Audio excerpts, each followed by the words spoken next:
हमारी पार्टी का लक्ष्य है कि हमारा जनाधार बढ़े और बीजेपी को हरा लें। और बीजेपी को हराने के इसलिए बीजेपी को हराना जरूरी है क्योंकि हमारे देश की जो संस्कृति है वो मिली जुली संस्कृति है। हमने सबको अपनाया है, उन्होंने हमें अपनाया है। जो लोग यहाँ आए, उस भारत भूमि पर जो लोग आए उन्हें अपना लिया, हमने उन्हें अपमान लिया। और ये की सीट के बारे में अरे रुक जाओ भाई, ये जो जगह है महाराष्ट्र, इसी से नारा दिया था क्विट इंडिया। इसी महाराष्ट्र ने बाल गंगाधर तिलक जी ने गांधी जी को बुला करके देश की लड़ाई को आगे बढ़ाने का काम किया था। तो महाराष्ट्र का संदेश देश की राजनीति को बदलने वाला संदेश होगा। ये महाराष्ट्र का ऐतिहासिक चुनाव है और हमारे यहाँ पर प्रत्याशी इरशाद भाई हैं। सर ओबीसी के जनगणना के बारे में आपने कहा, मैंने ये कहा, मोदी जी ऐसा कहते हैं कि ओबीसी की जाति ने जनगणना के साथ साथ मुस्लिम धर्मियों में भी जाति के आधार पर चर्चा क्यों नहीं करती विरोधी पक्ष के? आपके पार्टी और इंडिया अलायंस के बारे में क्या कहेंगे? देखिए, बाबा साहब भीमराव अम्बेडकर जी का बनाया हुआ संविधान और संविधान के तहत जो आरक्षण है वो आरक्षण हमारा धर्म के आधार पर नहीं है, आरक्षण हमारा जाति के आधार पर है। जो सामाजिक न्याय की लड़ाई महाराष्ट्र से उठी थी और आज नई लड़ाई उठी है, न जाने किस समय पे ज्योतिबा फूले या साहू जी महाराज से लेकर के तमाम महापुरुषों ने यहाँ सामाजिक न्याय की लड़ाई लड़ी है। और सामाजिक न्याय के लिए, आरक्षण के लिए जाति जनगणना होनी चाहिए। इसलिए आप प्राइम मिनिस्टर के चक्कर मत पड़िए। प्राइम मिनिस्टर ये नहीं जानते। एक मिनट जाओ, ए भाई तेरे इस सवाल का जवाब दे रहा हूँ। प्राइम मिनिस्टर ये नहीं जानते हैं। प्राइम मिनिस्टर संविधान पढ़े, प्राइम मिनिस्टर संविधान का वो चीज देखें जिसमें कहा गया कि आरक्षण जाति के हिसाब से, धर्म के आधार पे नहीं है। हम सामाजिक न्याय की लड़ाई लड़ रहे हैं, सामाजिक न्याय के लिए जाति रहना जरूरी है। इसलिए अरे भाई तुम नहीं पढ़े लिखे हो, पढ़े लिखे हो, डिग्री हमारे पास नहीं पढ़े ना। धर्म के आधार पे आरक्षण नहीं है, जाति के आधार पर आरक्षण है। मैं जो बात बोल रहे मैं जानता हूँ क्या पूछना चाहते हो, लेकिन जो संविधान है, जो बाबा साहब भीमराव अम्बेडकर जी ने संविधान दिया, उस संविधान के तहत आरक्षण होना चाहिए। दोहरानी है, हरियाणा में जो हारे हैं उन्हें गलती नहीं दोहरानी है। और क्योंकि भारतीय जनता पार्टी बहुत ही होशियार पार्टी है, हरियाणा हारी हुई जगह पर उन्होंने सरकार बना ली। इसलिए हम लोगों को सावधान रह करके और अपने वोट को बचा के भी रखना है, क्योंकि बीजेपी के लोग जानते हैं महाराष्ट्र की सरकार अगर नहीं बनी तो दिल्ली की सरकार चली जाएगी। और महाराष्ट्र की सरकार इसलिए नहीं बनेगी क्योंकि महाराष्ट्र में लोग रोजगार और नौकरी करते थे, महाराष्ट्र में लोगों को रोजगार और नौकरी मिलती थी। आज महाराष्ट्र के कारखाने यहाँ से छीन करके गुजरात भेजे जा रहे हैं।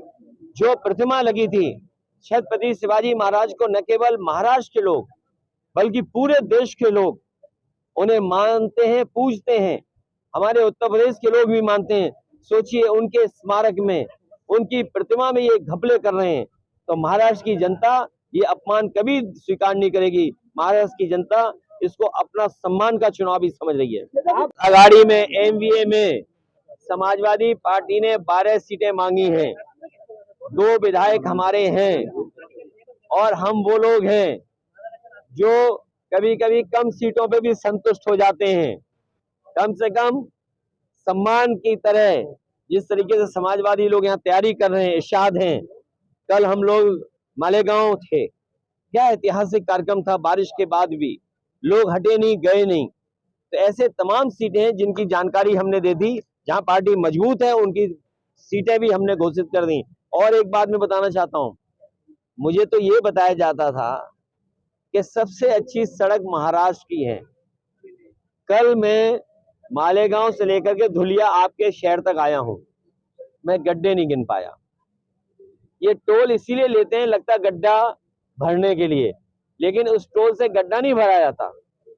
आपकी जेब से पैसा निकाल करके ये अपनी जेब में रख ले रहे हैं और उसका परिणाम यह है कि सड़कों पे गड्ढे हैं। हमारे यहाँ उत्तर प्रदेश में जो सड़कें बनी हैं उसमें आप हवाई जहाज उतार सकते हैं। और जिस समय समाजवादी लोगों ने सुकोई, मिराज और हरक्यूलिस सड़क पे उतारा था, उसी समय देश के प्रधानमंत्री जी, देश के सड़क मंत्री ने ये कहा था कि हम ऐसी 30 हाईवे बनाएंगे जिन पर हवाई जहाज उतर सकता है। बताओ, यहाँ के तो सड़क मंत्री हैं, क्या आपके धुले और मालेगांव के बीच में हवाई जहाज उतर सकता है? गड्ढे से बच जाओ, तभी कुछ हो पाएगा। कारण या कुछ चल रहा है क्या दिल्ली के सरकार जाने के लिए? नहीं, देखिए, महाराष्ट्र की जाएगी तो दिल्ली की भी जाएगी। जैसे महाराष्ट्र की सरकार इन्होंने हत्या ली, खोखे से डरा करके और संस्थाओं से दबाव बनवा करके, तो जब महाराष्ट्र की जाएगी और दिल्ली की भी सरकार, इनकी अपनी सरकार नहीं है, वो भी सहयोगी सरकार है। पता नहीं वो दो साथी कब चले जाएं या कब उनका साथ छोड़ दें। ये अनाउंसमेंट इसलिए किया है कि यहाँ पर यही अच्छा काम कर रहे हैं। कम से कम हमारी पार्टी के लोगों की ताकत तो दिखाई दे। कल कोई बात हो कि पता लगे कि आपकी पार्टी नहीं है। जब चुनाव घोषित हुआ है, हमारी पार्टी मैदान में है और इस बार किसी तरह की देरी हम लोग नहीं करना चाहते हैं। चुनाव की तारीख हुई, चुनाव प्रचार में और जनता के बीच में हम लोग हैं।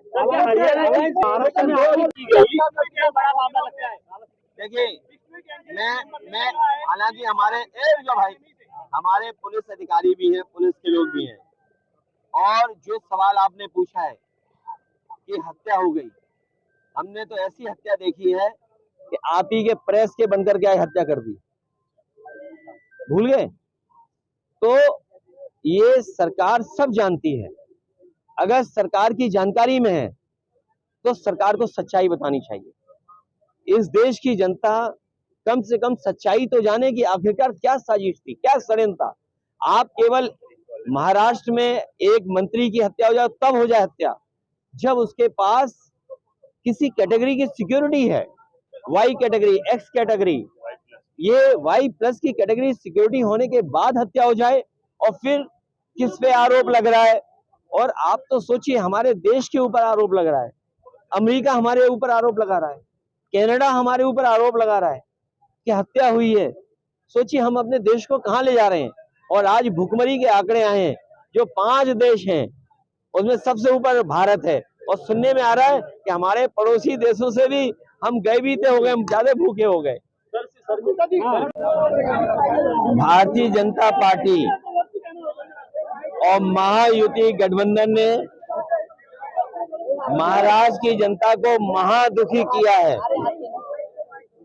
और जो स्मारक और प्रतिमा में घपले घोटाले देखे, यहाँ पर जो मैंने सड़कें देखी हैं, महाराष्ट्र में भ्रष्टाचार नहीं, महाभ्रष्टाचार चल रहा है।